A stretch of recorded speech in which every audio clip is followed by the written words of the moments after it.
Pronto, agora está gravando. Então deixa eu começar de novo.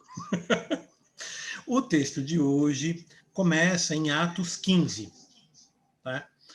Atos 15, ele fala, não da viagem ainda, mas ele começa a partir de um concílio de Jerusalém, que é o primeiro concílio que a gente tem notícias na história. Né? Então ele começa a partir de um problema que surgiu quando Paulo e Barnabé estavam pregando na Antioquia. Né? O problema não surgiu a partir da pregação de Paulo, mas surgiu quando eles estavam voltando para Antioquia e eles descobriram que tinham alguns irmãos pregando a respeito e a favor da circuncisão. Então, tinha alguns irmãos na igreja, os judeus, crentes, né, fiéis a Jesus e tal, mas que eles pregavam que para o gentil ser salvo, precisava ser circuncidado. E eu acho curioso o texto a forma como Lucas coloca, porque ele põe em Atos 15:2 que teve não pequena discussão e contenda. Eu acho legal essa forma verbal que ele coloca, porque ele usa em vários lugares. Né? Então você já deve ter visto em outros capítulos. Espera aí só um instantinho. É só baixar o volume. Não deu certo, isso aí. Ainda estava ouvindo minha voz ali ainda. Então, ele tem alguns outros lugares nos capítulos anteriores que ele fala, eles ficaram não pouco tempo. Paulo pregou com muita ousadia, mas assim, como é que é?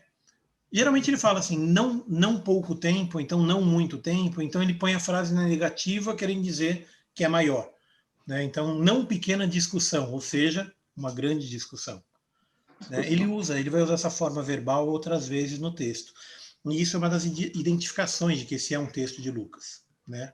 Isso é importante na análise textual do texto bíblico, né? Quando você coloca algumas expressões, algumas coisas que identificam o autor. Então, essa é uma das características de Lucas. Eu já falei algumas outras, né? Eu já falei que Lucas ele dá uma ênfase ao ministério feminino, eu falei algumas outras características de Lucas também. Essa é uma das características do texto de Lucas, quando ele coloca essa expressão na negativa, querendo dizer que foi mais. Né? Então, tendo tido Paulo e Barnabé não pequena discussão e contenda contra eles, resolveu-se que Paulo, Barnabé e alguns dentre eles subissem a Jerusalém. Eles estavam aqui na Antioquia. Então eles foram até Jerusalém, passaram pela Fenícia, passaram pela Samaria, e no caminho eles foram contando a conversão dos gentios. Lembrando que isso ainda era novidade.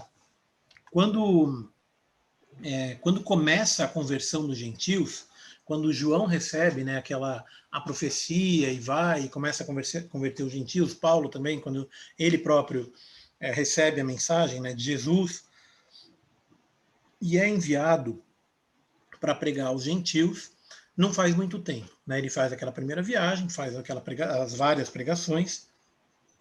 No caminho, na primeira viagem, talvez vocês se lembrem, que ele sempre buscava primeiro a sinagoga. Ele primeiro ia até a sinagoga, pregar para os judeus. Mas na sinagoga tinha gentios. E quem se convertia, no final das contas, eram muitos gentios e poucos judeus. Né? Alguns textos ele fala que uma grande multidão, ou seguindo a linguagem de Lucas, né, não poucos gentios ouviram a palavra e se converteram. Então você começa a ter, através das viagens missionárias de Paulo, Barnabé, e depois agora com João e Silas, a gente vai ver daqui a pouquinho, que muitos gentios começam a se converter. Né? A igreja começa a crescer muito fora de Israel. Né? Então, aqui é um exemplo desse. E aí ele vai narrando essa conversão, né? Porque para o judeu isso era uma novidade. Oh, peraí, a mensagem não é só para o judeu? Não, é judeu e para os gentios. E aí, conforme eles iam contando, no Atos 15:3, e davam grande alegria a todos os irmãos. No 4, ele conta a chegada de Jerusalém. Então, recebidos pela igreja e pelos apóstolos e anciãos, tá? Isso aqui também é um detalhe, mas é digno de nota, pelo seguinte: os anciãos aqui geralmente representam aquelas pessoas que vinham de uma tradição judaica, da religião judaica, e se converteram. Então, quando ele fala pelos apóstolos e anciãos, significa aí também uma volta lá no Atos 2, 3, quando muitos judeus se converteram e quando muitos sacerdotes se converteram. Então, aqui a referência aos anciãos muito possivelmente diz respeito também aos sacerdotes que se tornaram cristãos.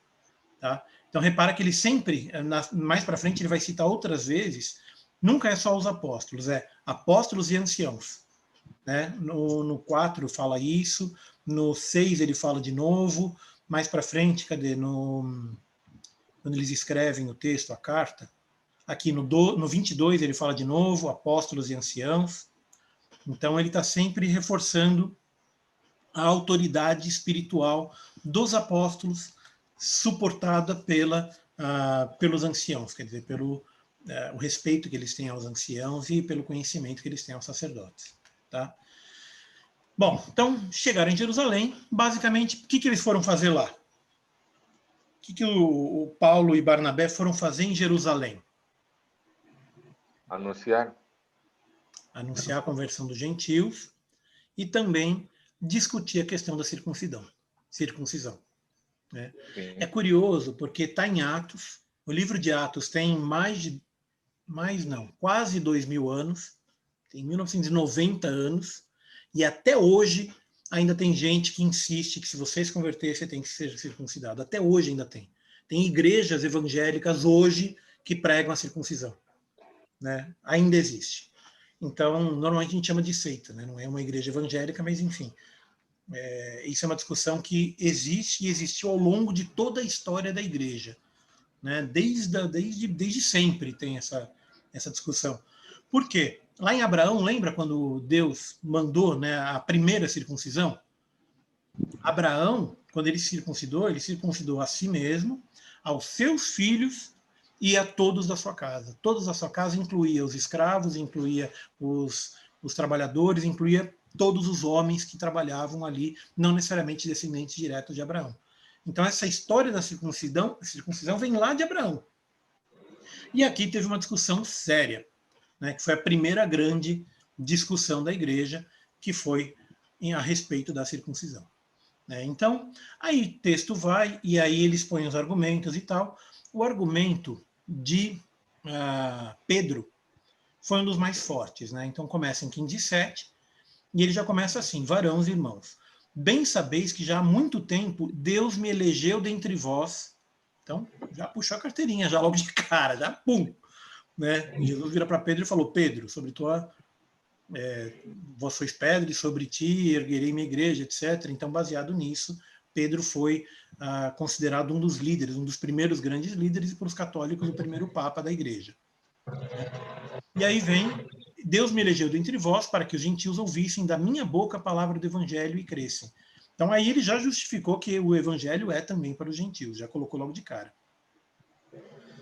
E aí ele puxou de novo a autoridade. Lhes deu testemunho, dando-lhes o Espírito Santo, de novo puxou a autoridade, assim como também a nós. Né? E não faz diferença alguma entre eles, eu estou lendo no 15, 7, 8 e 9, tá? Até o 10. Purificando seu coração pela fé. E aí vem a justificativa pela fé.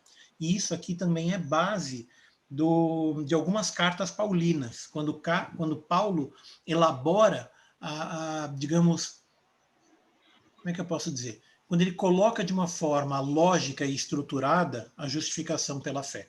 Então a gente já sabe, pelos ensinos de Cristo, a gente já sabe pelos ensinos de Jesus, que agora a gente já não é mais justificado pela lei, mas sim pela fé. Mas até esse momento, isso não existia uma estrutura lógica, não tinha um texto escrito, não tinha uma carta, um livro.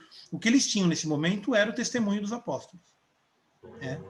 E isso depois só que foi escrito livros e cartas, etc., aos romanos, aos coríntios e tudo mais, né, e aos hebreus, naturalmente, justificando ou escrevendo e documentando como é que funciona a justificação pela fé. Mas esse aqui é uma semente do que Paulo depois usa nas suas cartas. Né? Então, ele diz, né, o Espírito Santo, aqui, assim como também a nós, e não faz diferença alguma entre eles e nós, purificando o seu coração pela fé. Né? Agora, pois, por que tentais a Deus, né, pondo sobre a serviço dos discípulos julgo que nem aos pais puderam suportar, etc. E aí vem de novo: cremos que seremos salvos pela graça do Senhor Jesus Cristo. Então isso aqui é um texto base da fé cristã. Esse é um texto fundamental da fé cristã.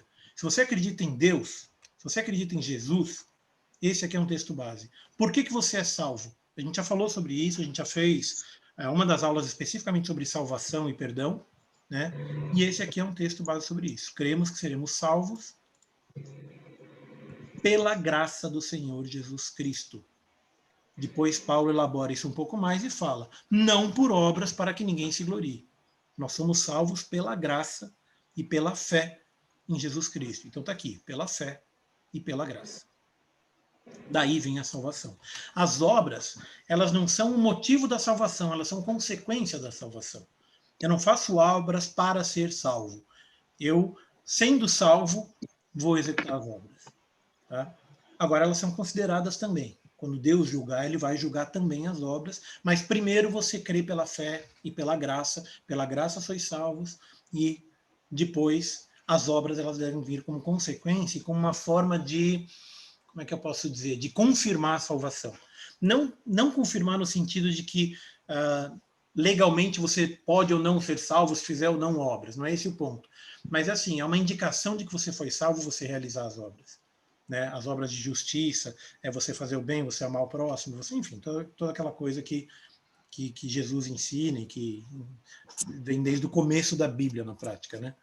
E que Jesus sintetiza isso de uma forma muito divina.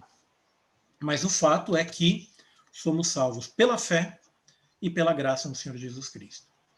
E aí vem que toda a multidão se calou e escutava Paulo e Barnabé. E aí Barnabé e Paulo, isso é uma curiosidade que eu achei, que frequentemente nos textos, Lucas sempre cita Barnabé antes de Paulo.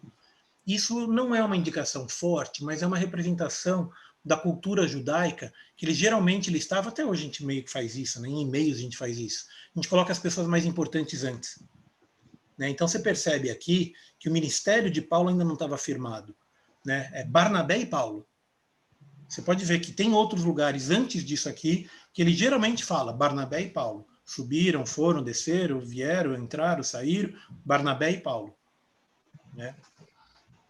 Bom, e aí conversa vai, conversa vem. Tiago toma a palavra e confirma basicamente o que Simão, também chamado Pedro, já tinha falado. Deus visitou os gentios para tomar deles um povo para o seu nome. Né? E aí ele faz uma citação a um dos profetas que a gente lê muito pouco na igreja, mas que é muito legal. Ele faz uma citação a Amós. Quer ver? O texto está em Amós. Peraí, onde é que está o texto? Eu tinha feito aqui, ó. Amós 9, 11 e 12. Alguém pode ler para a gente? Amós 9, 11 e 12.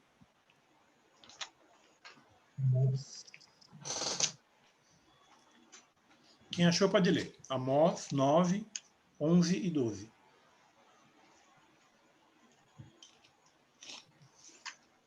Naquele dia tornarei a levantar o tabernáculo caído de Davi, e repararei as suas brechas, e tornarei a levantar as suas ruínas, e o edificarei como nos dias da antiguidade, para que possuam o restante de Edom e todos os gentios que são chamados pelo meu nome, diz o Senhor, que faz essas coisas. Então, olha só o que Amós disse, e agora olha o que Tiago diz. Depois disso, voltarei e reedificarei o tabernáculo de Davi, que está caído. Levantá-lo-ei das suas ruínas e tornarei a edificá-lo, para que o resto dos homens busque ao Senhor.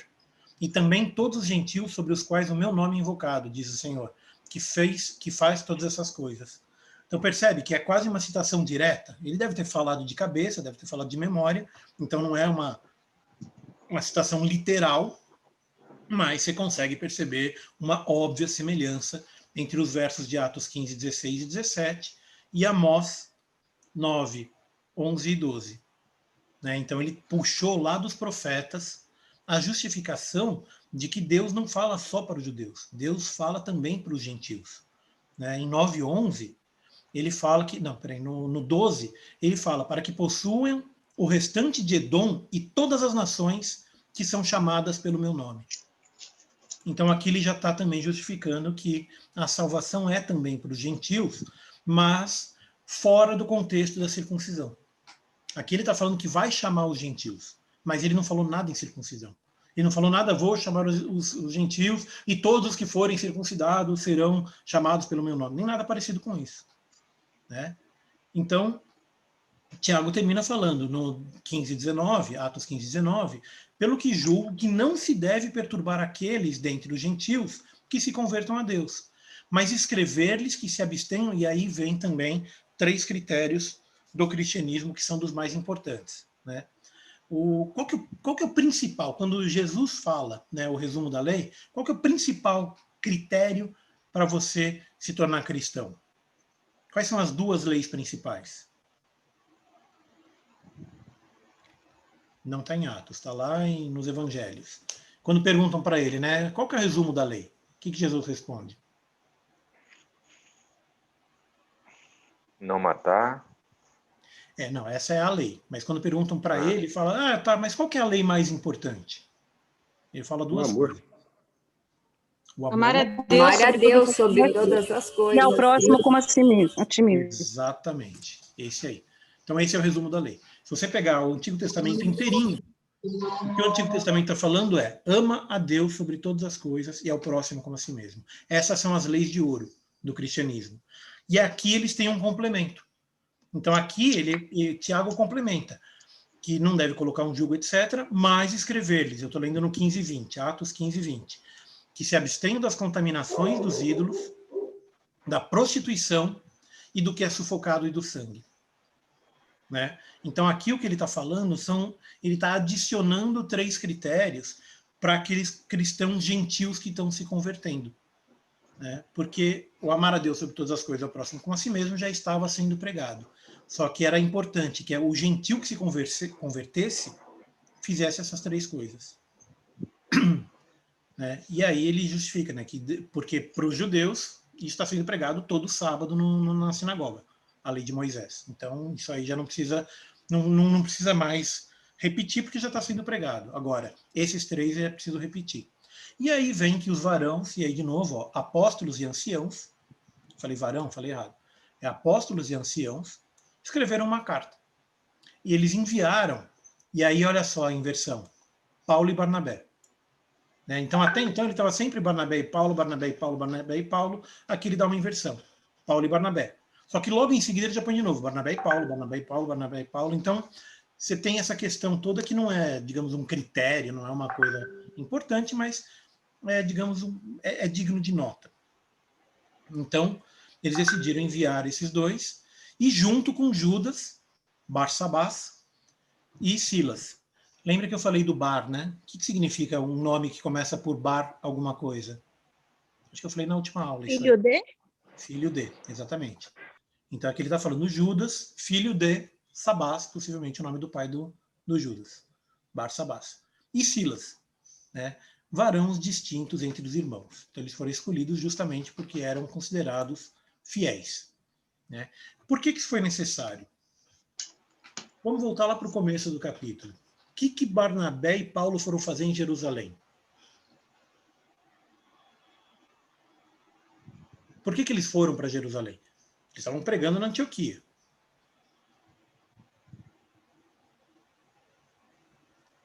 Lembra de tirar o microfone. Por que eles foram para Jerusalém? Conta para mim.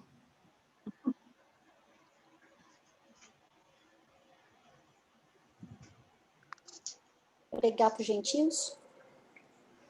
Lá da circuncisão, né? Isso. Então eles foram para Jerusalém porque lá na Antioquia eles brigaram. Tinha gente pregando que devia ser circuncidado, eles pregavam que não devia, teve uma briga, foram para Jerusalém. Tá? E aí o que ia acontecer se depois disso tudo eles tivessem voltado só os 2 lá para Antioquia e falar, ó, tá vendo? Os apóstolos falaram que a gente tá certo. Os caras lá de Antioquia iam acreditar? Não, eles tinham acabado de brigar. Eles tinham brigado com todo mundo lá, falando, não, a gente tá certo, a gente tá certo, tá certo. Aí foram para Jerusalém. Na hora que volta, fala, tá vendo? O apóstolo falou que sim, os anciãos falaram que sim. Então, assim, não era suficiente que eles fossem sozinhos de volta. Né? Por isso, escolheram 2 outros irmãos, Judas e Silas, para acompanhá-los de volta. Tá? E aí, eles escreveram uma carta. E aí, quem escreveu? Os apóstolos e os anciãos. Escreveram uma carta dizendo o seguinte: os apóstolos e anciãos e os irmãos, aos irmãos dentre os gentios que estão em Antioquia, Síria e Cilícia, saúde. Porquanto ouvimos que alguns que saíram entre vós perturbaram com palavras e transtornaram a vossa alma, não lhes tendo dado mandamento. Ou seja, eles falaram o que quiseram. Ninguém falou nada para eles falarem isso. Pareceu-nos por bem, reunidos concordantemente, eleger alguns varões enviá-los, blá, blá, blá, blá, blá, os homens já expuseram, etc. E aí vem, enviamos, portanto, Judas e Silas, que vão te anunciar. E aí vem o anúncio. Na verdade, pareceu bem ao Espírito Santo e a nós não vos impor mais encargo algum, senão essas coisas necessárias, que vos abstenhais, é verbinho difícil, das coisas sacrificadas aos ídolos, do sangue e da carne sufocada, e da fornicação. Dessas coisas fareis bem se vos guardardes, bem vos vá. Então a mensagem deles foi um resumo do primeiro concílio de Jerusalém. O que foi decidido em Jerusalém? Não precisa circuncidar o gentio. Essa foi a decisão. Né? E essa carta, ela diz isso. Ela diz que você não precisa impor mais nenhum encargo. Por quê? Porque a circuncisão é um encargo. Né? Até medicamente falando, é um negócio que você deixa o homem incapacitado por mais de uma semana. Né? Você não consegue andar, você não consegue fazer nada por mais de uma semana. Um negócio que, naquela época, era feito com pedra, com tesoura, não tinha anestesia. Né? Ainda hoje é um negócio que é muito doloroso, mas naquela época era mais doloroso ainda. Para uma criança de 8 anos, você tem a questão da dor e tal, mas eu não vou entrar muito na detalhe da circuncisão, mas, assim, medicamente falando, 8 dias de vida é exatamente o tempo necessário para que a criança já tenha alguma imunidade, né, já tenha acostumado a nascer com 8 dias, e não o suficiente para que aquela dor causasse muita dor. Por isso que fala que depois de 8 dias se deve ser circuncidado. Só que quando uma pessoa tem 20 anos, 30 anos, esquece, vai doer. Né? E não é pouca coisa. Então, assim, é um encargo e é uma coisa séria. E é o que ele está falando. Pareceu bem ao Espírito Santo que a nós não vos impor mais encargo algum. Não precisa. Tá? Voltaram para Antioquia, leram a carta, e quando a leram, estou lendo no 15:31, alegraram-se pela exortação. Quem alegraram-se? Quando eles chegaram em Antioquia e leram isso, quem que ficou alegre sabendo que não ia precisar da circuncisão? Gentios. Eu teria ficado também. Porra. Já pensou? Eu acho que eu tá pensando durante meses. Ai, meu Deus, vou ter que circuncidar. Ai, não. Ou nada. Nem. Eu, Mas tem Nem. gente pulei. que fazia, né? Até hoje, não pela circuncisão. Eu acredito em Jesus, mas peraí, né? Vamos conversar, né? Tudo bem, vai. Eu até quero ser cristão, mas tá meio caro isso aí, né? Os gentios ficaram felizes. E, assim, eu tenho certeza que alguns irmãos aceitaram, outros não. Alguns judeus aceitaram, outros não. Mas foi a palavra dos apóstolos e dos anciãos. Então, aí, de novo, tem o peso do conhecimento e o peso do sacerdócio. Tá? Bom, e aí, o que aconteceu? Judas voltou para Jerusalém para contar como é que foi, e Silas ficou por ali. Mas pareceu bem a Silas ficar ali. Tá? Ele decidiu que não ia voltar para Jerusalém e acompanhar o trabalho junto com Barnabé e Paulo. E aí vem de novo a inversão, Paulo e Barnabé, e daqui para frente isso aqui é um pouco mais comum. Ele começa a colocar Paulo um pouco mais... Aqui você pode ver no 35 e no 36 ele já está usando Paulo e Barnabé, e você consegue perceber essa clara inversão. Que até então, geralmente, na maior parte das vezes, ele falava Barnabé e Paulo. Daqui para frente ele começa a falar Paulo e Barnabé, e daqui a pouco Paulo e Silas. Bom, então esse aqui é o primeiro concílio de Jerusalém. Então só para a gente lembrar disso aqui amanhã. Por que aconteceu o primeiro concílio de Jerusalém? Qual foi o tema? A pregação para os gentios é a discussão da circuncisão. Exatamente. Então o primeiro concílio, o que é um concílio? É quando você junta os sábios, os estudiosos, os anciãos, enfim, as pessoas que Uma têm reunião, algum conhecimento para discutir algum tema teológico. Então a gente vai ver que tiveram vários concílios ao longo da história. E esse foi o chamado primeiro concílio de Jerusalém. Tá? Um dia a gente vai fazer uma aula só sobre os concílios. Tá? Então a gente vai tratar dos vários concílios. Não são todos que estão na Bíblia, na verdade acho que só esse está na Bíblia, se eu não me engano. Eu não lembro se o segundo concílio de Jerusalém está registrado na Bíblia. A gente conhece pela história católica, porque os católicos registraram os concílios e tal, né? E a gente tem essa história até hoje registrada, o porquê, como e tal. Mas o primeiro concílio foi esse aqui. Bom? E aí teve a briga. Paulo e Barnabé se separaram. Por que que eles separaram? A gente já tratou desse tema quando eu falei de João. Vocês lembram do motivo da separação de Paulo e Barnabás? Quando eu falei de João Marcos, a gente falou dessa briga.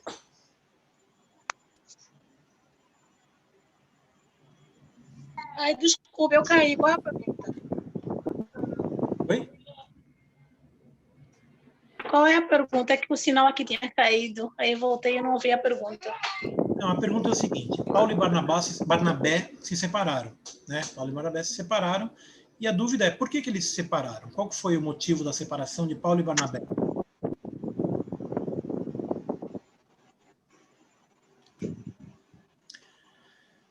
Vocês lembram quando foi a primeira viagem missionária, que eles estavam viajando e tal, e que João estava com eles, e que seguiu com eles até uma cidade, se eu não me engano foi, eu não lembro agora o nome da cidade, mas se não me engano foi até Panfília. E na Panfília eles se separaram e João voltou para Jerusalém. Vocês lembram disso? Eu falei acho que na última aula também. Lembra dessa história? Que eles estavam juntos. Barnabé queria levar João, né?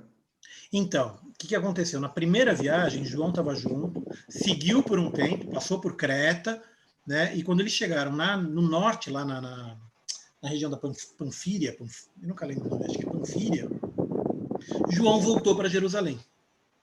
Eu comentei isso na última aula, quando a gente falou da primeira viagem de Paulo. Então, aqui nesse texto, nesse trecho aqui que está falando de Atos 15, 36 até 41, Barnabé queria levar consigo João, no 37, ó, Atos 15, 37. Barnabé aconselhava que tomassem consigo a João, chamado Marcos. Mas Paulo parecia razoável que não tomassem consigo aquele que desde a Panfília, aqui o nome, se tinha apartado deles, e não os acompanhou naquela obra. Então perceba, Barnabé falou, não, vamos levar João Marcos. E Paulo falou, não, ele largou a gente no meio do caminho. A gente foi com ele até a Panfília, lá na Panfília ele voltou para Jerusalém. Né? Então dá a entender que ali na Panfília deu alguma briga, deu alguma discussão, deu algum desentendimento, e João quis se separar. E aqui aconteceu de novo, porque um queria levar, outro falou que não, um falou que vai, outro falou que não vai. No final das contas, e tal contenda, olha só, no 1539, tal contenda houve entre eles que se apartaram um do outro. Então aí separa a dupla Paulo e Barnabé. Tá? Barnabé levando consigo a Marcos, navegou para Chipre, e aqui a gente quase encerra a participação de Barnabé em Atos, porque Lucas, que é o cara que está escrevendo esse livro, acompanhou a Paulo.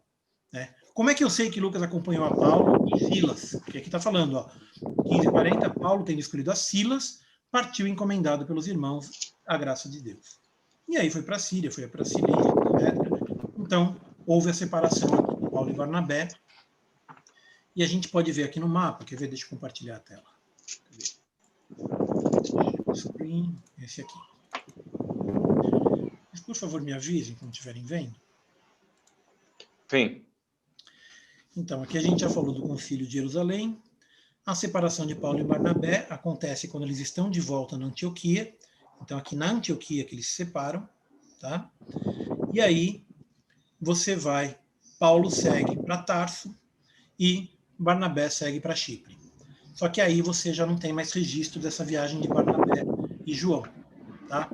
Nota que João, ele volta lá no Apocalipse. O texto bíblico volta a falar de João, por quê? Porque creem, pela tradição, isso não está escrito na Bíblia, mas pela tradição, creem que João escreveu o Apocalipse em uma das cavernas aqui da ilha de Chipre. Tá? Então é possível que eles tenham vindo para cá e ficado aqui, pelo menos João tenha ficado aqui até o final da vida, Barnabé, eu não sei exatamente para onde foi. Tá? Mas aí o livro de Atos continua acompanhando a Paulo e Silas, e capítulo 16, a gente vai ver, quer ver? Aqui, ó. Capítulo 16, 11. Lê para mim, por favor, capítulo Atos 16, 11.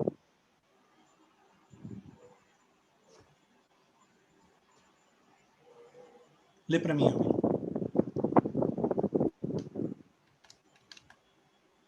Gente, vocês estão muito tímidos hoje. Tendo, pois, navegado de Troade, seguimos em direitura a Samotrácia, no dia seguinte a Neápolis. Fomos correndo. Perceba o tempo verbal. Fomos correndo.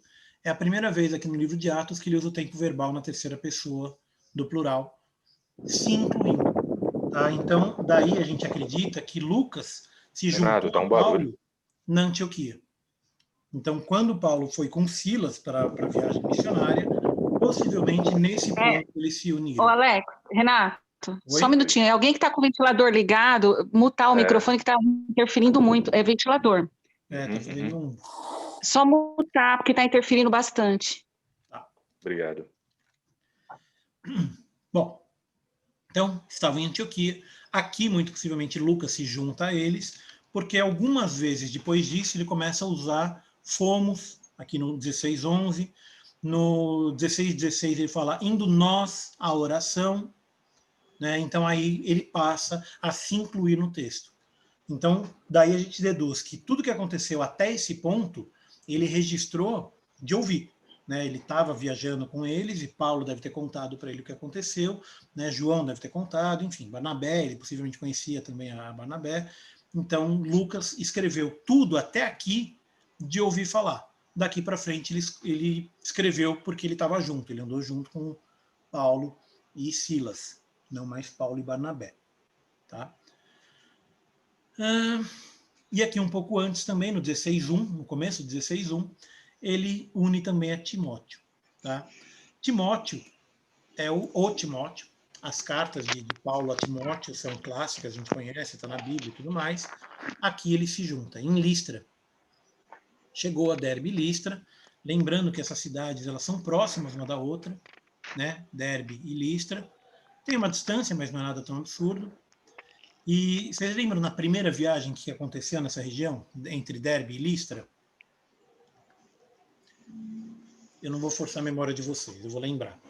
Lembra que quando Paulo ele fez a primeira viagem, ele veio por baixo. Ele veio pelo Chipre, entrou aqui por baixo, foi até Listra, teve problema em Listra, começaram a perseguir, ele fugiu para Derbe, teve problema em Derbe, continuou a perseguição, ele voltou para Listra e fez o caminho de volta. Então, Derbe e Listra, ele passou também na primeira viagem, e aqui ele teve alguns problemas, mas antes de ter os problemas, ele fundou as igrejas de Derbe e Listra. Tá? Então, aqui eles estão voltando pelo caminho oposto. Agora, eles estão indo primeiro para Derbe e Listra. Né? A primeira vez, eles vieram por baixo, vieram por Chipre, e subiram, vieram e voltaram. Agora, eles estão vindo da Antioquia, indo por terra até Tarso, depois Derbe e Listra. Tá? Bom, então, aqui eles encontraram Timóteo, filho de uma judia que era crente, mas de pai grego, do qual davam bons testemunhos, etc. e tal. E aí, um momento curioso. O que a gente está falando até agora? Qual foi o motivo que eles foram de Antioquia até Jerusalém, que é uma viagem de quase 2 semanas? O que eles foram fazer em Jerusalém? A gente já falou agora. Tratar do tema da circuncisão, e contar da pregação aos gentios, certo? Não foi isso que eles foram fazer? Uhum. Quando eles chegaram em Jerusalém, não ficou decidido que não precisava circuncidar? Ficou, né? Lê para mim Atos 16:3, só o comecinho do versículo. Atos 16:3. Aí complica, hein? Né?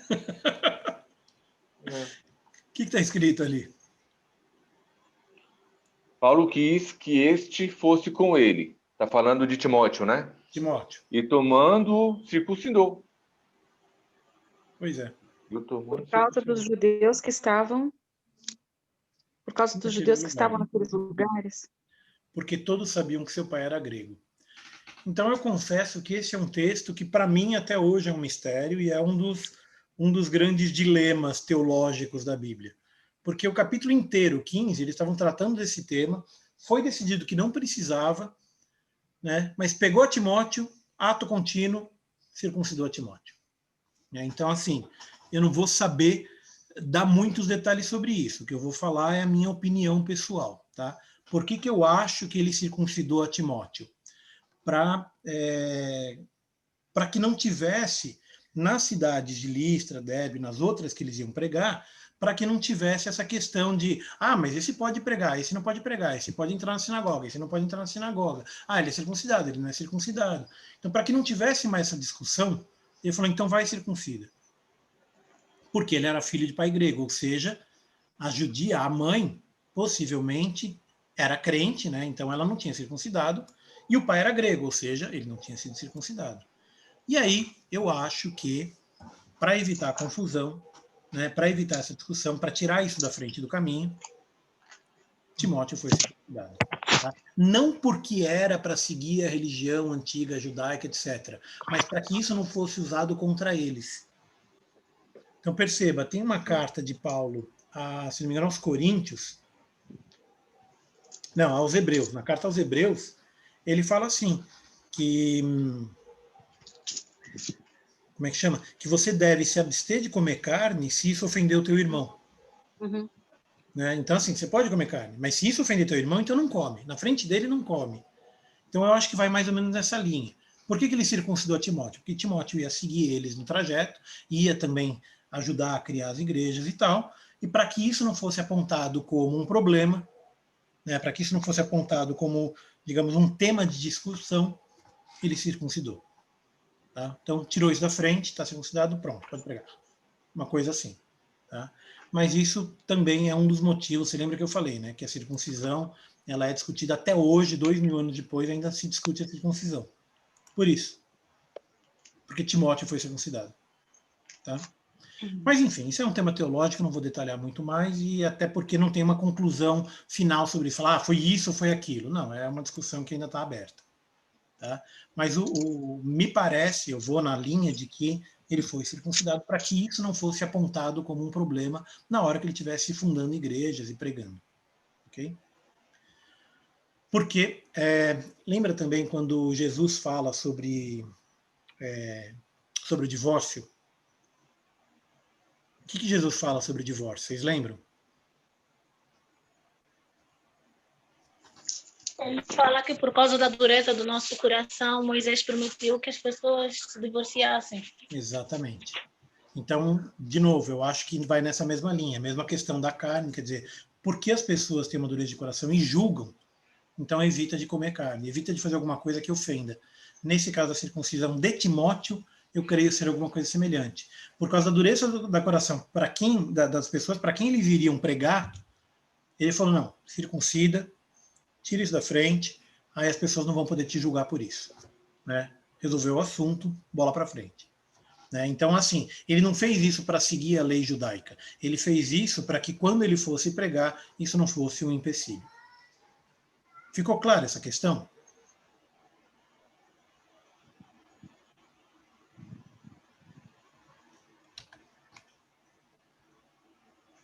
Sim? Não? Mais ou menos? Sim? Ok. Então vamos em frente. E aí, quando iam passando pelas cidades, lhes entregavam para serem observados os decretos que haviam sido estabelecidos pelos apóstolos e anciãos. De novo, a expressão apóstolos e anciãos, não só apóstolos, em Jerusalém. De sorte que as igrejas eram confirmadas na fé. Né? E aí tem um ponto curioso, e esse aqui eu acho que é muito interessante, porque a gente vê aqui uma ação direta do Espírito Santo na vida do homem, uma ação direta. A gente sabe que o Espírito Santo ele serve para consolar, serve para ensinar e serve para conduzir, ele serve para nos dizer o que fazer, certo?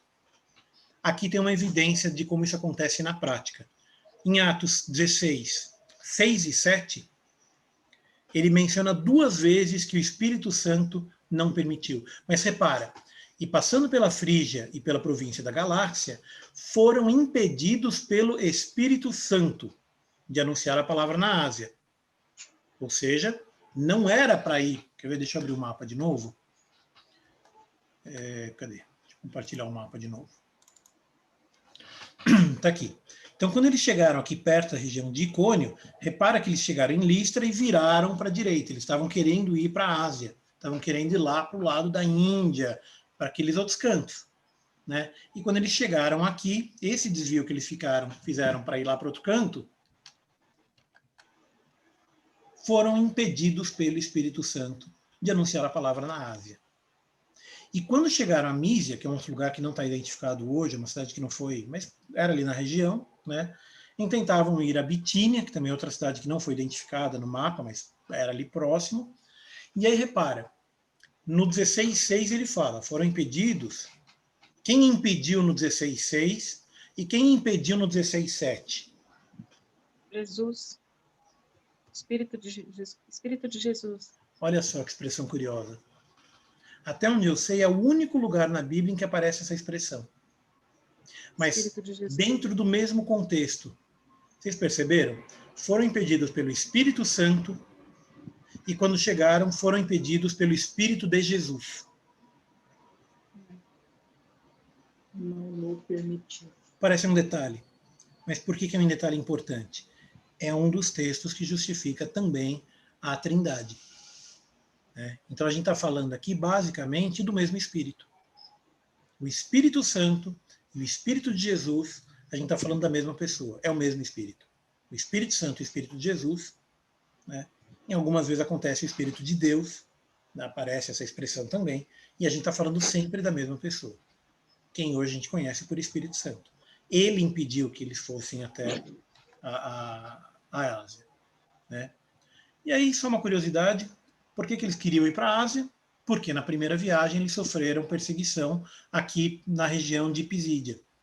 Por isso eles foram para Listra, por isso eles foram para Derbe, depois eles voltaram para casa. Mas eles queriam evitar essa perseguição. Falaram, bom, eles já tentaram apedrejar a gente, não vamos voltar lá. Mas o Espírito Santo voltou e falou, não, é para lá que vocês vão. É lá mesmo que eu quero que vocês vão. Ah, mas lá tem perseguição aos cristãos. É lá que eu preciso que vocês vão. Né? Então, isso aqui também é um exemplo de missões modernas, né? Missões atuais. Ah, por que eu vou pregar que nem um missionário falou na igreja domingo, né? O que eu vou fazer lá em Bangladesh? Bangladesh é um país muçulmano. Né? Vou ser perseguido, eu sou cristão, vou ser perseguido. Não, é lá que eu quero que você vá. É lá que eu preciso de você, em Bangladesh. Eu preciso de você na Indonésia. Eu preciso de você na China. Eu preciso de você na Rússia. São poucos os chamados, mas os que são chamados, não tem conversa. Né? Aqui me parece, essa história aqui, me parece um pouco a história de Jonas e a baleia. Jonas era para ir para Damasco. Ele falou, não quero ir. Mas o Espírito falou, não, peraí, você vai. Vai para Damasco. Né? Vai pregar lá. Então, aí vem a condução. A gente consegue ver aqui a condução do Espírito Santo. Né? Sabendo que eles estavam sempre em oração, jejum, oração, etc., o Espírito Santo estava conduzindo e dizendo para eles aonde eles deveriam ir. Tá? Bom, e aí, história vai, história vem, foram para Troade. Chegando em Troade, vocês estão vendo o mapa? Não. Sim. Abriu? Sim. Sim. Abriu. Tá. Então, Troade já é uma cidade nova. Eles não tinham passado por aqui na primeira viagem. A primeira viagem, eles vieram Chipre, aqui na cidadinha aqui de baixo, no porto, aí foram para Listra, Derbe, e ficaram por aqui embaixo. A segunda, eles já foram mais longe. Então, eles já foram de Listra para Icônio, de Icônio para Antioquia, tinham passado na Antioquia, né, na primeira viagem também, lá eles tinham sido perseguidos, por isso fugiram para Listra. Na segunda, eles voltaram para Antioquia, onde tinha fundado uma igreja, né, e aqui na Antioquia eles foram para Troade, e repara que a Bíblia ela nem menciona Antioquia. Eles já foram direto, e passado por Mísia, desceram a Troade, ou seja, passaram direto. Né? Um pouco antes ele fala que eles foram parando nas igrejas e foram pregando, e foram mostrando, né, de sorte que as igrejas eram confirmadas na fé de cada dia, cresciam em número. Em Atos 16:15 ele fala isso, então eles iam passando e parando. Quando chegaram nessa, eles desviaram e passaram direto. Bom, como é que acaba essa viagem? Foram para Troade. Em Troade, de noite, ele teve uma visão em que se apresentava um varão da Macedônia que lhe rogava, dizendo, vai para a Macedônia e nos ajuda. Né? O que é a Macedônia daquela época? Vocês sabem que região que é essa da Macedônia? Onde que é? Onde que fica a Macedônia hoje? Na Europa do Leste? Exato. Mas que país que está lá hoje? Como é que é chamada essa região hoje? Deixa eu dar uma dica. Lá fica Atenas, Grécia. Grécia. Então, toda essa região de Filipos, Anfípolis, Bereia, Corinto, Atenas, essa região toda é o que hoje a gente chama de Grécia. Tá? E aí, só lembrando um pouco da história, os gregos dominaram essa área toda, tudo isso que está aqui no mapa na minha tela, era domínio grego, inclusive o norte do Egito, o norte da África e tal, e um pedaço até a Índia quase. Isso aqui era tudo domínio grego antes de ser domínio romano. Por isso, por causa desse domínio, a Bíblia foi escrita em grego e não em latim. Nessa região, na época de Cristo, Jerusalém era dominada pelos romanos. E é dúvida, pô, então por que a Bíblia não foi escrita em latim? O idioma dos romanos era latim, não era grego. A Bíblia foi escrita em grego, por causa desse domínio. Então o que acontece? Quando eles vão para Troade, passar para Macedônia significa visitar o antigo conquistador. Significa visitar o antigo dominador. Um dos povos que tinham dominado aquela terra e que tinham destruído, que tinham feito guerra, que tinha matado muita gente. É quase como, entre aspas, o equivalente eles visitarem a Babilônia.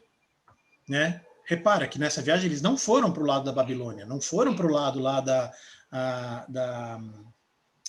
Oh, meu Deus, me fugiu o nome agora. Assíria. Eles não foram lá para o lado da Assíria e da Babilônia. Eles foram para o outro lado. Só que do outro lado também tinha um conquistador.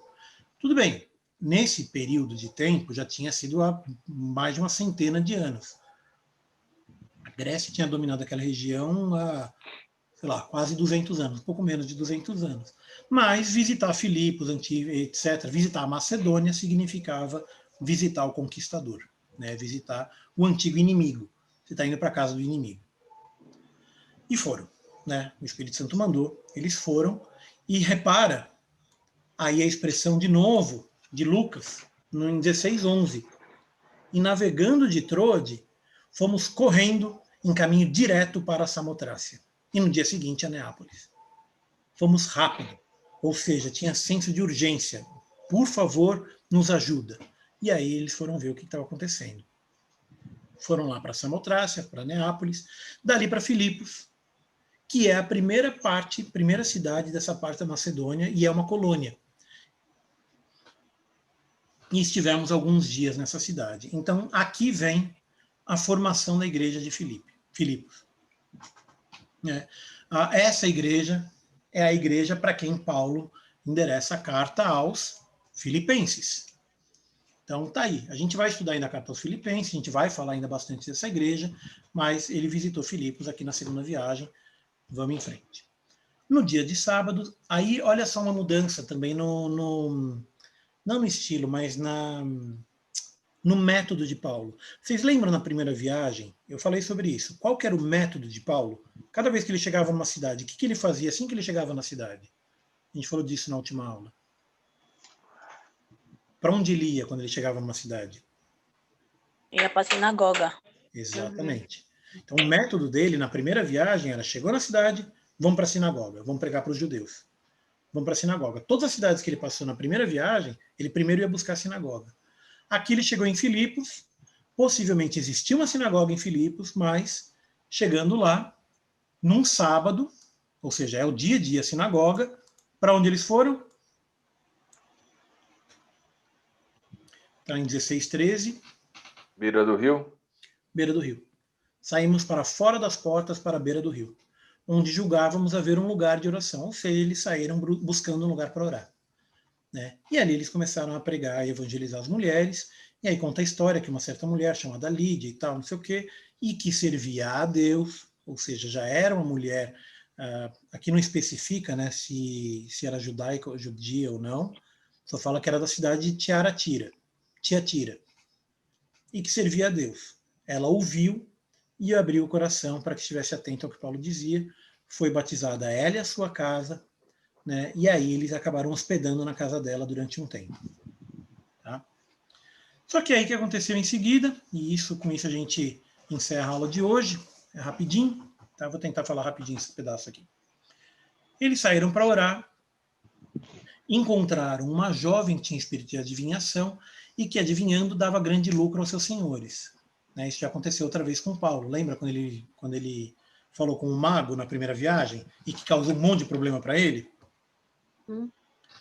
Por isso, essa mulher anunciava o seguinte: estes homens que nos anunciam o caminho da salvação são servos de Deus Altíssimo. Ela não era cristã, ela não era judaica, judia, ela era uma adivinhadora, e mesmo assim ela afirmava, são servos de Deus Altíssimo. Isso aqui é semelhante a quando aquele endemoniado encontrou a Jesus. Vocês lembram da passagem? Que vai para os porcos lá depois? Ele chega e fala, o Filho de Deus, né? O que você veio fazer aqui? Ele identifica Jesus como sendo servo do Deus Altíssimo, e aqui como sendo filho de Deus, e aqui como servo do Deus Altíssimo. Aconteceu digamos, uma situação semelhante à que aconteceu com Jesus. Mas aí repara, quando aconteceu com Jesus, Jesus falou, sai daqui. Quando aconteceu com o mago, lá em Antioquia da Panfilha, eles falaram, sai daqui. Né? Mas quando aconteceu com essa mulher, por muitos dias, eles deixaram ela falar. Por muitos dias, ela continuou falando. Eu acho que lembrando do que tinha acontecido com eles na Antioquia na primeira viagem. Falou, pô, a gente expulsou o demônio lá do mago e vieram perseguir a gente, então deixa ela falar. Deixa quieto. Até que uma hora ele não aguentou mais, ele falou, quer saber, em nome de Jesus, sai daqui. Né? Ordenando ao demônio, ao espírito que possui essa mulher. E aí, conversa vai, conversa vem, prenderam ele.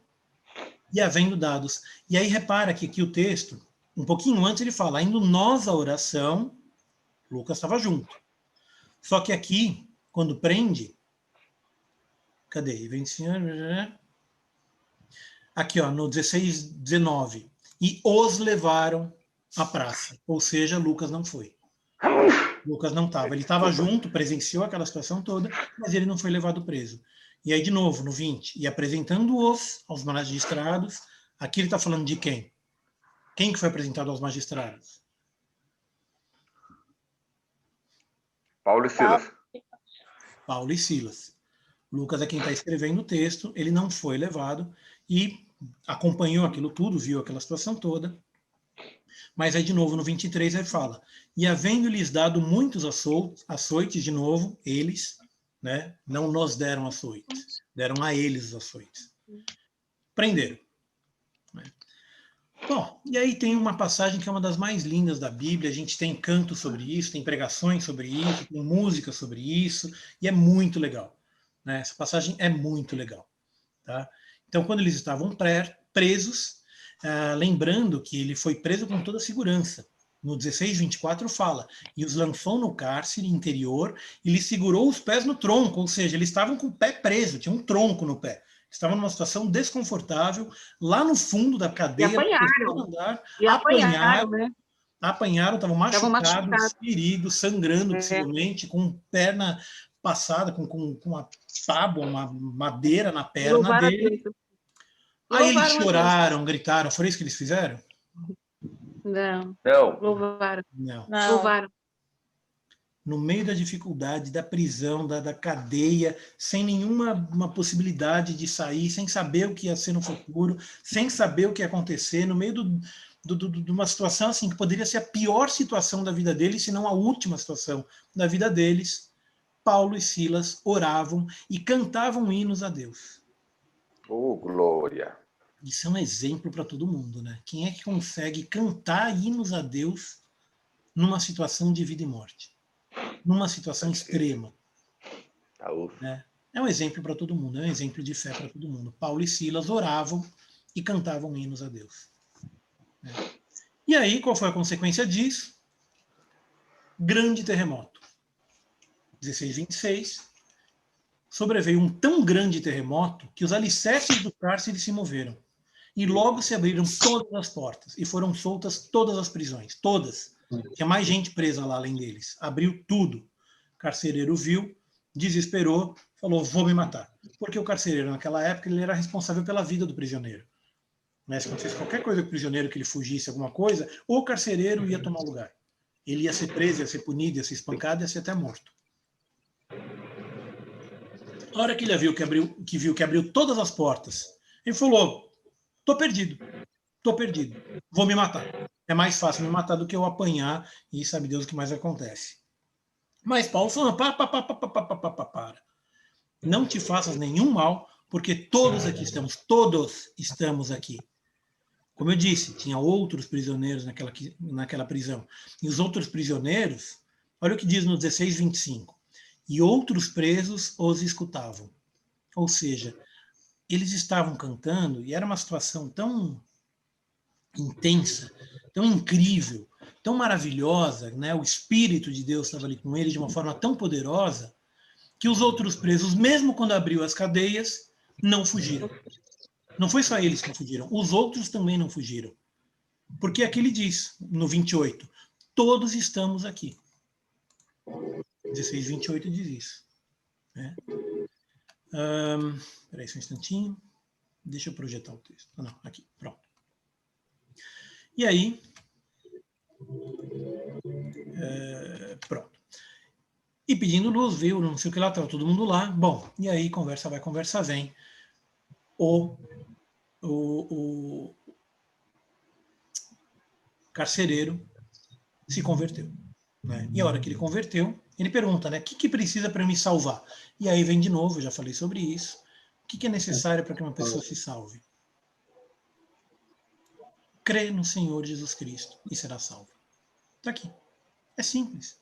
Gente, a Bíblia é simples, a palavra de Deus é simples. O que eu preciso fazer para ser salvo? Crê no Senhor Jesus Cristo e será salvo. É muito simples. Então, quando a gente vai pregar, quando a gente vai evangelizar, eu tenho batido bastante nessa tecla, enfatizado e repetido muito isso. Quando eu vou falar para alguém sobre Jesus, quando eu vou pregar para alguém a respeito de Jesus, né, o que a gente tem que fazer? A Bíblia é muito simples. O que eu preciso fazer para ser salvo? Crer em Jesus Cristo e será salvo. É muito simples. Né? Não precisa ficar fazendo grandes peripécias, não precisa ficar... Não, crê em Jesus. E aí, como consequência da crença em Jesus, ele creu, pregaram a palavra. Aí você vem e ensina, enfim, o que é crer em Jesus. Né? Aí você ensina o que é ser cristão, o que é seguir a Cristo. Né? Quais são os mandamentos de Jesus, quais são as bases da fé cristã, e aí você começa a ensinar. Tá? Mas começa no crer em Jesus. E logo foram batizados, eu estou lendo 16:33, e logo foram batizados ele e todos os seus. Né? Repara que não é a primeira vez que aparece isso. A mulher lá em cima, na outra cidade, lá como é que chama? Lídia, foi a mesma coisa. Ela creu e foram batizados todos da sua casa. Aqui o carcereiro creu e foi batizado ele e a sua casa. Né? Então, a crença de um acaba beneficiando todos. Né? A salvação é individual, mas quando as pessoas veem a mudança de vida, isso afeta a todo mundo. Né? Isso afeta a pessoa de forma que ela também creia. Bom, e aí, para terminar a história, a aula de hoje, veio lá os magistrados, mandaram quadrilheiros. Na minha Bíblia diz quadrilheiros, mas existe uma versão um pouco melhor que diz que eles são os... Chama. Oh, meu Deus, me fugiu a palavra agora. A palavra para quadrilheiros é... Eu tinha visto isso aqui mais cedo hoje. É que nem hoje, quando você tem lá o juiz ele não vai pessoalmente soltar. Quem que ele manda? É o... Quem que é advogado aí? Quem que o juiz envia? Oficial de justiça? Oficial de justiça. É como se fosse o oficial de justiça, exatamente. Não era essa palavra que eu tinha buscado, mas é exatamente isso. Ele mandou um representante... Legal? Hã? Representante legal? Um representante legal, né? Ele mandou um oficial de justiça, representante legal. Seriam os meirinhos? Meirinhos, essa palavra que eu estava tentando lembrar, o meirinho. Né? Essa palavra que eu estava tentando lembrar. Então ele manda o carcereiro, cadê? Os quadrilheiros, está traduzido como quadrilheiros, mas são esses caras que foram enviados pelo juiz, falando, pode sair, vai embora. Né? E aí Paulo falou, não, peraí, não é bem assim, veja bem. Qual foi o ponto aí? E eu termino a aula com isso. O ponto é que Paulo ele era um cidadão romano. Aquela região, nessa época, era um domínio romano. Aquela região era uma cidade romana, era uma colônia. Ele menciona isso no começo do capítulo. Era uma colônia romana. E, portanto, a lei era a lei romana. O que acontece? Ele foi julgado, ele foi punido sem julgamento, ele foi açoitado sem ser considerado culpado e foi colocado em prisão sem ter um julgamento justo, sem ter um julgamento romano. Portanto, aqueles magistrados daquela cidade estavam violando a lei romana. Eu dei uma pesquisada sobre isso e, basicamente, significa que aqueles magistrados, eles poderiam ser punidos, eles poderiam, inclusive, ser mortos. Teve uma situação em que o imperador Cláudius, ele praticamente aprisionou a cidade inteira de Rhodes, porque dentro daquela cidade de Rhodes eles crucificaram um cidadão romano. E aí a cidade inteira foi feita prisioneira. Né? Então isso está na história, não sei se está registrado na Bíblia, mas está registrado na história que a lei era tão rigorosa assim. E nesse caso, o que aconteceu? Fugiram, eles violaram a lei contra Paulo e Silas. Né? Silas, eu não sei se era cidadão romano, Paulo era cidadão romano. Então ele fala no 16:37, açoitaram-nos publicamente e sem sermos condenados, sendo homens romanos, nos lançaram na prisão. E agora, encobertadamente, ou seja, agora de noite vocês querem me mandar embora? Não vai ser assim, não. Os magistrados que venham aqui e que eles que nos tirem. Né? E aí, quando vieram os magistrados, repara no 16:39, então, vindo, lhes dirigiam súplicas. Me perdoa, pelo amor de Deus, me perdoa, me desculpa, me perdoa. E pediram que saíram da cidade. Então, os magistrados da cidade se humilharam diante de Paulo e Silas, né, pelo poder da palavra de Deus, pelo poder da palavra de Jesus, e porque Paulo era um cidadão romano. Né, então, quando aconteceu essa história toda, pediram perdão pelos açoites. Bom, então, vamos parando por aqui, já está dando horário também. A gente termina essa história aqui na cidade de Filipos, né? Na próxima semana a gente continua a viagem pela Grécia, tá? Então, na próxima semana a gente vai ver a passagem deles por Atenas e por Corinto, que são importantes. Bereia também tem uma situação importante, enfim. Essas passagens a gente revisa na próxima aula. Tá bom? Alguma dúvida, pergunta, questionamento, dor? Comentários finais? Eu queria que vocês lembrassem de algumas coisas da segunda viagem de Paulo. Tá? Primeira coisa, o propósito da viagem foi visitar as igrejas que já tinham sido fundadas. Então, eles voltaram para visitar e fortalecer as igrejas. E eu não enfatizei isso durante a aula, mas em cada igreja eles foram selecionando os presbíteros, porque possivelmente eles não iam voltar lá de novo, ou eles achavam que não iam voltar. Então eles estabeleceram homens fiéis em cada igreja. Os presbíteros passaram a cuidar das igrejas locais. Tá? E aí eles estenderam a viagem, foram para outras regiões, né? E a gente consegue ver várias coisas importantes nesse trecho, né?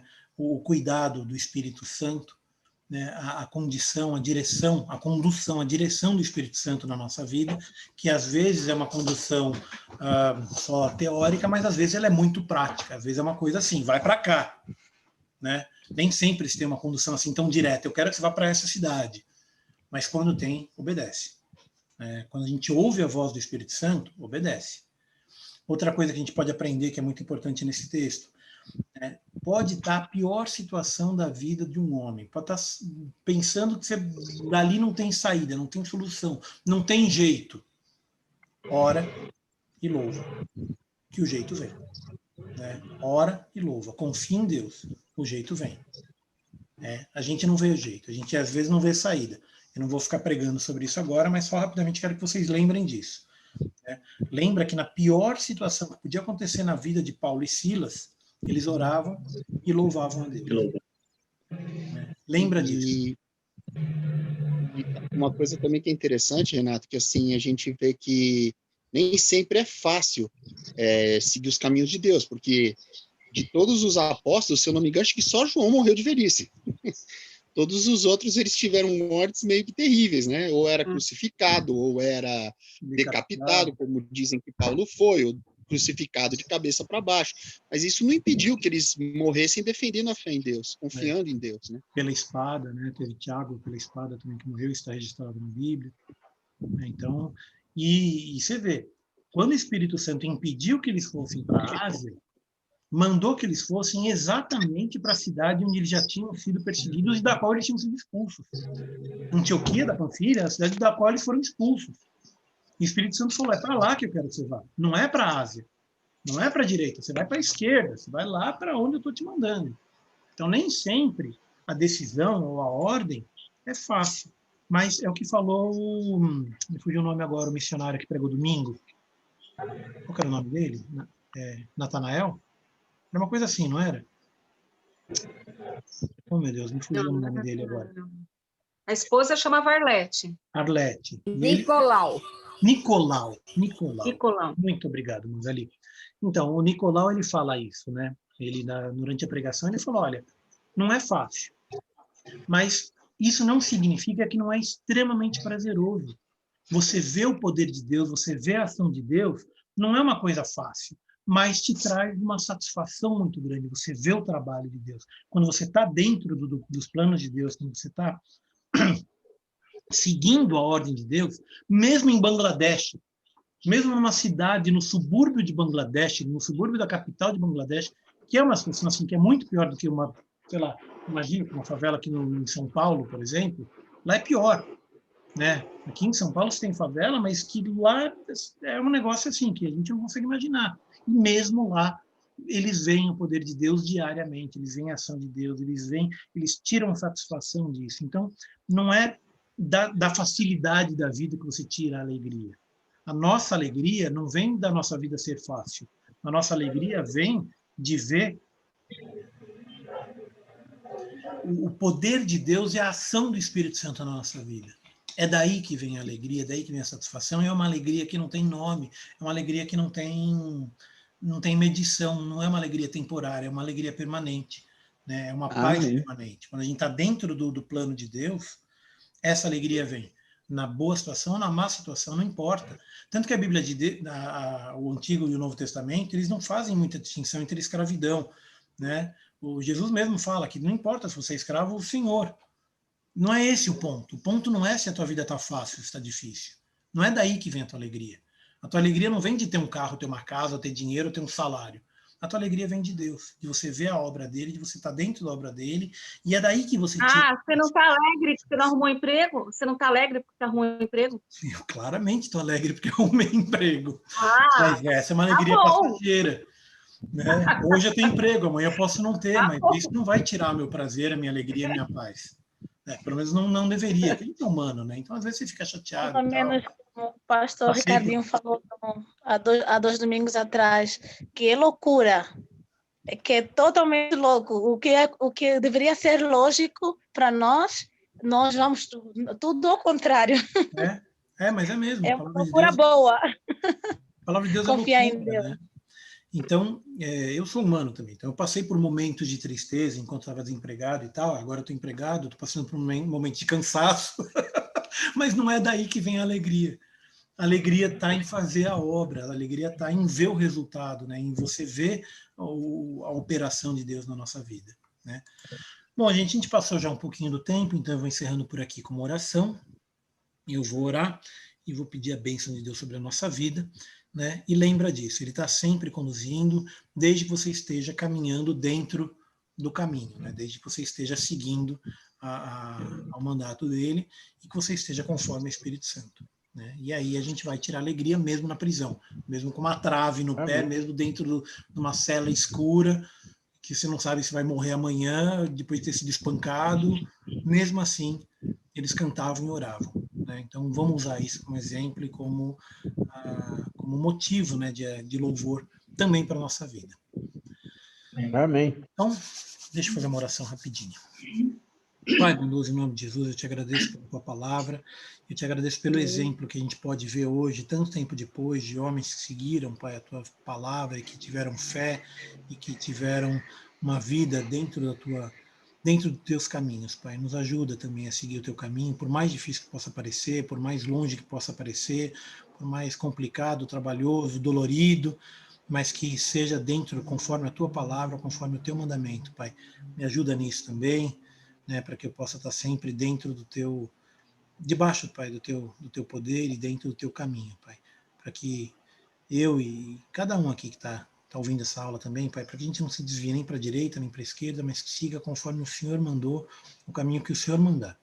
Pai, usa a nossa vida, Amém. que a sua mensagem seja levada para toda criatura. Pai. Usa a nossa vida para que a sua mensagem seja pregada aqui na terra, aqui em São Paulo, na Samaria, até os confins da terra, Pai querido. Eu te louvo e te agradeço em nome de Jesus. Amém.